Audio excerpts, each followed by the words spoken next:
तर आपण we see the two types of reproduction, asexual and sexual. If we see in asexual, there is no requirement of gametes, and sexual we require the gametes. Require condition, we must have gametes. Okay. In case of sexual reproduction, gametes is necessary. Okay. कळतंय का तुम्हाला? हो sir. आता हे gametes म्हणजे काय, ह्याचा तुम्हाला प्रश्न पडेल. What is mean by gametes? Okay. Gametes म्हणजे काय? Male and female gametes. आता हे मेल फिमेल गॅमेट्स काय आहे तुम्हाला सांगतो. Body. Okay. Our body is made up of many cells. Okay. There are 3 types of cell. हे तुम्हाला मी शिकवलंय. कोण सांगते 3 टाइप्स ऑफ सेल?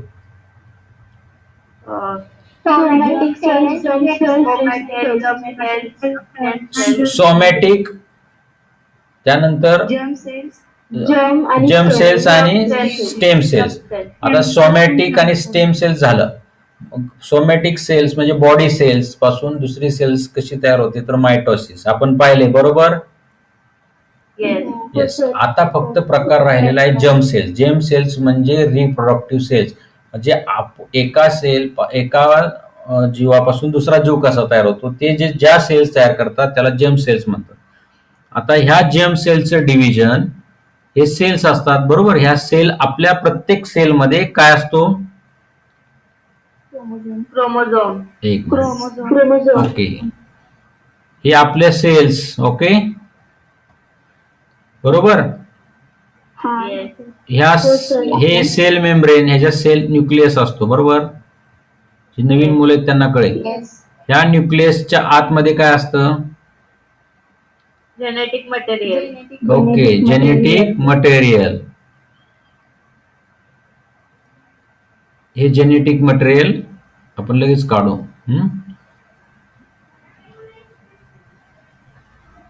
ओके. ह्या जेनेटिक मटेरियल मध्ये क्रोमोझोम्स असतात. ओके. ह्या क्रोमोझोम्स मध्ये 2n, आपल्या शरीरामध्ये किती क्रोमोझोम असतात? 2n. He in case of human 2n chromosomes. n means 23. Okay.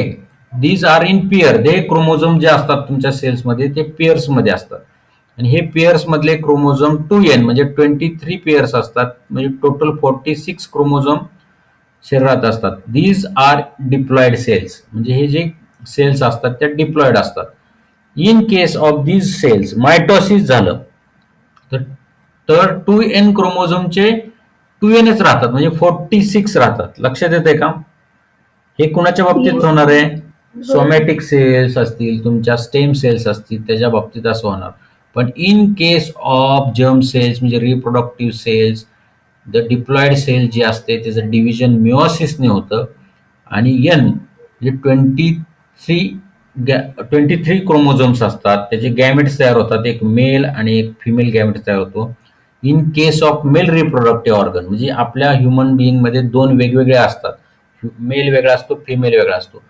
In case of male, हे जे डिप्लॉइड सेल्स आहेत, ज्या जर्म सेल्स आहेत, त्याचं मिओसिस होतं, आणि n क्रोमोझोम्स 2nचं n होतं, आणि मेलमध्ये स्पर्म्स तयार होतात. ते 23 क्रोमोझोम घेऊन येतात. ओके. इन केस ऑफ काय जे मूळ पेशी असतात, मूळ डिप्लॉइड म्हणजे जर्म सेलच्या मूळ आहेत ते डिप्लॉइड असतात. त्याचं डिव्हिजन होऊन n म्हणजे निम्म डिव्हिजन झालं, त्याला हेप्लॉइड म्हणतात. हेप्लॉइड काय म्हणतात? हे शिकवलंय मी मिओसिस मध्ये. ओके.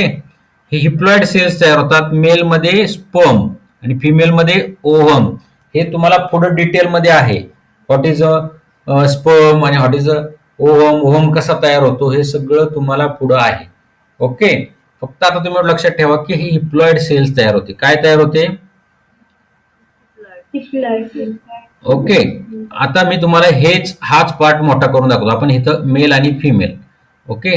तर आपण इथं मेल गॅमेट आणि फिमेल गॅमेट. ओके. मेल मध्ये 2n चे किती क्रोमोझोम असतात? मूळ याच्यामध्ये जर्म सेल्स 2n. त्याचं डिव्हिजन होणार ओके. आणि स्पर्म मध्ये फक्त मिओसिस होणार. काय होणार इथं? मिओसिस. म्हणजे हा डिप्लॉइड सेलचं हिप्लॉइड सेल्स म्हणजे एन क्रोमोझोम म्हणजे 23 क्रोमोझोम इथे येणार. ओके. फिमेल मध्ये 2Nचं डिव्हिजन होऊन ओहम म्हणजे 1 इथं पण मिओसिस होणार. आता इथं 23 आले. ओके. इथं पण किती येणार? 23. ह्या दोघांचं आता हे कसं होतं हे तुम्हाला पुढे अभ्यासाला आहे. Mail gamete female gamete sperm आणि ओव्हम याचं मिलन होतं म्हणजे फ्युजन होतं. फ्युजन मिलन म्हणजे फ्युजन आणि झायगोट तयार होतो. तो किती क्रोमोझोमचा असणार? 46 म्हणजे 2N. सर झायगोट म्हणजे नक्की काय? स्पर्म आणि ओव्हम यांचं मिलन झाल्यावर जो जो एक डिप्लॉइड सेल तयार होतो त्याला झायगोट म्हणतात. कळलं का? स्पर्म म्हणजे पुरुषाकडून मेल कडून आलेल्या हिप्लॉइड सेल्स. ओके. ओव्हम म्हणजे फिमेल कडून आलेल्या हिप्लॉइड सेल्स याचं मिलन होतं. ते युटरस मध्ये होतं. कुठं? युटरसच्या फॅलोपियन ट्यूब मध्ये म्हणजे स्त्रीच्या गर्भाशयात होतं. आणि त्यावेळेस तुम्हाला दाखवू का काढून लगेच? 2 मिनिटं तुमचं कन्फ्युजन क्लिअर होईल. आता हे मला ह्याच्यात काढता येत नाही खास तरी तुम्हाला दाखवतो काढून. हे असं युटरस असतं.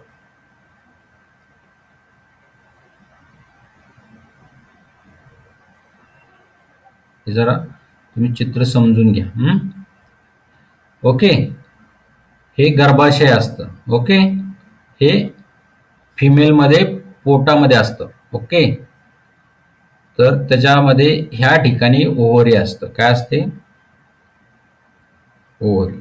इकडं जशी असते तशीच इकडं पण असते. या ओव्हरीमध्ये ऐकताय का? ह्या ओव्हरीमध्ये हे ओव्हम तयार होतो. काय तयार होतो? ओव्हम. ह्या ओव्हरीमध्ये करोडो लाखो ओव्हम असतात. ओके. डिव्हिजन होऊन प्रत्येक महिन्याला एक ओव्हम यातून बाहेर पडतो. लक्षात येते का? आणि ह्या ट्यूब मध्ये तो येतो. त्याच वेळेस स्पर्म कॉन्टॅक्ट केल्यानंतर हा स्पर्म पुरुषाकडून येतो. तो इथून असा प्रवास करून इथे येऊन याचं मिलन होतं.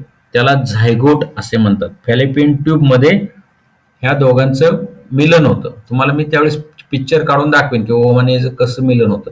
हे झायगोट तयार झाल्यानंतर इथंच त्याचं डिव्हिजन व्हायला सुरुवात होती आणि त्याचा एम्ब्रिओ तयार होतो. एम्ब्रिओ. आणि हा एम्ब्रिओ 6 दिवसांनी इथं येऊन गर्भाशयात चिटकतो आणि ह्या एम्ब्रिओच्या पुढं 9 महिन्यांनी बाळ इथून बाहेर येतं. म्हणजे ह्या एम्ब्रिओ 6 to 7 डेज मध्ये ह्या झायगोट पासून 7 डेज मध्ये एम्ब्रिओ तयार होतो आणि या एम्ब्रिओलाच काय म्हणतात? Stem cells. कळलं का? ह्या स्टेम सेल्स पासून 9 मंथ्स मध्ये परत डिव्हिजन होऊन सोमॅटिक सेल देऊन 9 मंथनी बेबी बाहेर येतं. This is called reproduction in human being. Okay. फक्त तुम्हाला आता गॅमेट संकल्पना करायला सांगितले. हे जर डिटेल मध्ये तुम्हाला आहे. मेल आणि फिमेल गॅमेट्स कसे तयार होतात हे कळलं का? हिप्लॉइड डिप्लॉइड कसे झाले? हे डिप्लॉइड तयार कसं झालं कळलं का? जर हे 23 क्रोमोझोम हे 23 ह्याच्याऐवजी 46 राहिले असते. हे पण 46 राहिले असते. 46 किती झाले? 94. बरोबर ना? नाही 92. 92चा नवीनच काहीतरी ऑर्गॅनिझम तयार झाला असता. कळलं का? हे जेनेटिक मटेरियल बदललं गेलं असतं. तुमच्या लक्षात येते का? हे आपण 46 च्या ऐवजी 92 झालं तर दुसराच एक आपल्या डबल ट्रिबल किंवा दुसराच कुठला तरी ऑर्गॅनिझम तयार झाला असता. तसं होत नाहीये. इथं डिव्हिजन होतं आणि परत 46च राहतं. 23 2N क्रोमोझोम तयार होतात. हे कळते का तुम्हाला? हे कळलं का? मग आता फर्टिलायझेशन म्हणजे काय तुम्हाला सांगतो. What is mean by fertilisation? ही जी प्रक्रिया झाली झायगोट एम्ब्रिओ झायगोट फॉर्मेशन यालाच फर्टिलायझेशन म्हणतात. फ्युजन ऑफ मेल गॅमेट आणि फिमेल गॅमेट यालाच फर्टिलायझेशन म्हणतात. त्याची डेफिनेशन असे fusion of male and female gamete form for the formation of diploid zygote is called fertilisation. हे तुम्ही फर्टिलायझेशन. फर्टिलायझेशन. हे कळलं का तुम्हाला? Okay, yes sir. हो सर. हो सर. Is called fertilisation. एवढी सिंपल डेफिनेशन आहे फर्टिलायझेशनची. आता हे फर्टिलायझेशन तुमच्या बुक्स मध्ये काय दिलंय ते मी सांगतो. पहिलं, सेक्शुअल रिप्रोडक्शन. बुक्स मधलं आहे, वाचून दाखवतो. Sexual reproduction always occur with the help of two germ cells. What is mean by germ cells? कळलं ना? Two germ cells. Yes, sir. Okay, two germ cells. एक कुठं असणार? मेल मध्ये, एक फिमेल मध्ये. Female gamete and male gamete are those two germ cells. Okay, ते दोन जर्म सेल्स आहेत. The two main processes occur in sexual reproduction. Sexual reproduction मध्ये ते त्यांचं हे होतं. मग तुम्हाला मायटोसिस, मिओसिस कशासाठी शिकवलं? हे तुम्हाला जर्म सेल्स कळले पाहिजे ना. आता तुम्हाला थोडं थोडं लिंक लागत असेल का? नाही लागत? लागली सर. हा. लागते सर. आता गॅमेट म्हणजे काय हे इथे दिलंय. Gametes are form by the meiosis. हे तुम्ही किती पाठ करा, gametes are form by the meiosis, gametes are form the meiosis, काहीच कळणार नाही. जोपर्यंत तुम्हाला सेल डिव्हिजन काय आहे, सेलचे प्रकार काय आहे आणि व्हॉट इज अ मिओसिस कळते का? आता पाठ करायची गरज आहे का? हो सर. No. नाही. आता तुम्हाला सिंपल कळलं. इथं काय लिहिलं? Gametes are form by the meiosis. In meiosis chromosome number is reduce to half. Hence haploid gametes are form. तुम्हाला मी बऱ्याच वेळ सांगत होतो पण मी 2 ओळीतच लिहिलंय. कळलं का तुम्हाला? हो सर. ह्याचा अर्थ कळला का? Gametes are form by the meiosis. पहिल्यांदा तुम्हाला सिंपल, तुम्ही असे हे पाठ करायच्या भानगडीत पडू नका. Sexual reproduction always occur with the help of two germ cells. Sexual reproduction occur with the help of germ cells असं लिहिलं तरी चालेल. Male gametes and female gametes are form from the germ cells असं लिहायचं.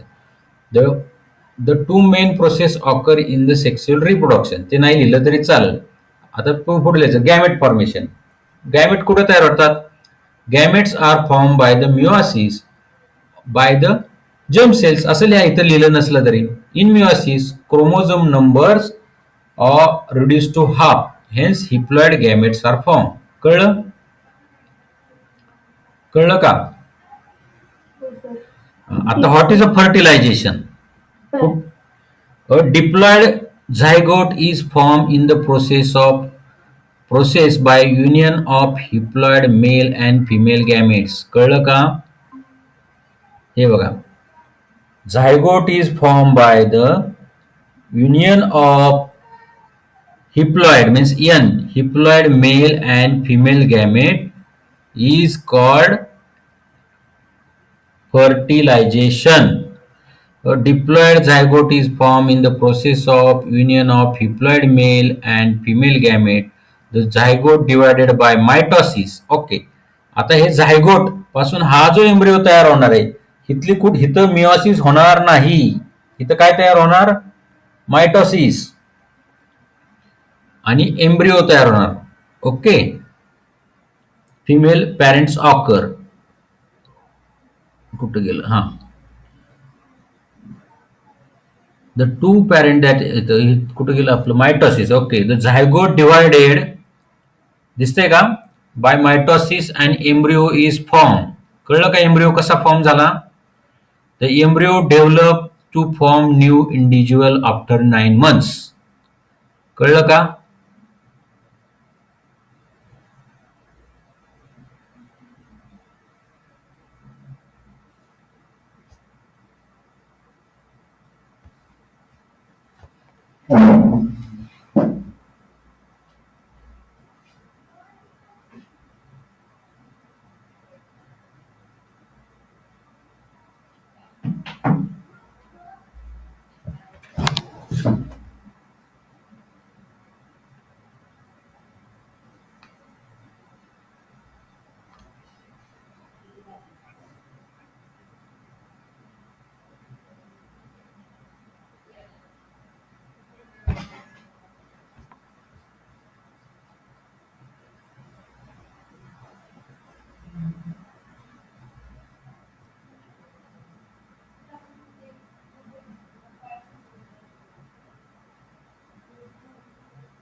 Hello,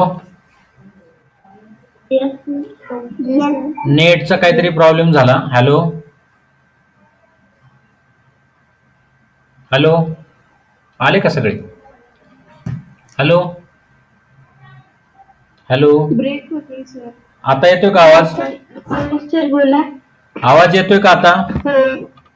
हम्म? हो येतोय. आता नेटचा प्रॉब्लेम झाला होता, त्यामुळे हा प्रॉब्लेम आला. आता तुम्ही कुठपर्यंत ऐकलं? दिसतंय का हे सगळ्यांना? हॅलो, फर्टिलायझेशन चाललेलं सर. हा, पण आता तुम्हाला हे प्रेझेंटेशन दिसतंय का? I know sir. ओके, एक मिनिट आपण ते थोडा नेटवर्कचा प्रॉब्लेम आहे.